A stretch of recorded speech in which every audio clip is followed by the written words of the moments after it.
वादग्रस्त IAS अधिकारी पूजा खेडकरांना पुणे पोलिसांनी दुसऱ्यांदा नोटीस बजावलेली आहे। उद्या पुणे आयुक्त कार्यालयात हजर राहण्याचे आदेश देखील देण्यात आले।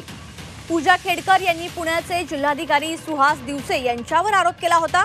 वाशिम पोलिसांनी ही तक्रार पुणे पोलिसांकडे वर्ग केली होती आणि याच चौकशीसाठी पूजा खेडकर यांना हजर राहण्याची नोटीस पुणे पोलिसांनी बजावलेली आहे।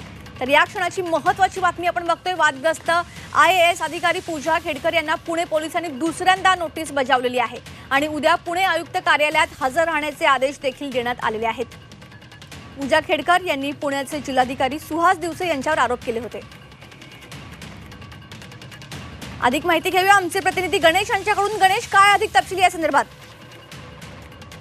निश्चितच IAS अधिकारी पूजा खेडकर यांनी जे जिल्हा अधिकारी आहेत पुण्याचे सुहास दिवसे यांच्यावर जो आरोप केला होता त्या प्रकरणी वाशिम पोलिसांकडे तक्रार दिली होती। त्या संदर्भात त्यांना काल पुणे पोलिसांनी हजर राहण्याबाबत त्या नोटीस दिली होती, मात्र त्यांना कुठलाही रिप्लाय न दिल्याने आज परत पुन्हा पुणे पोलिसांनी वाशिम पोलिसांमार्फत त्यांच्याकडे दुसरी नोटीस बजावली असून त्यांना उद्या म्हणजे 20 तारखेला त्यांना पुणे आयुक्त कार्यालयात हजर होण्याबाबत ती नोटीस बजावण्यात आलेली आहे।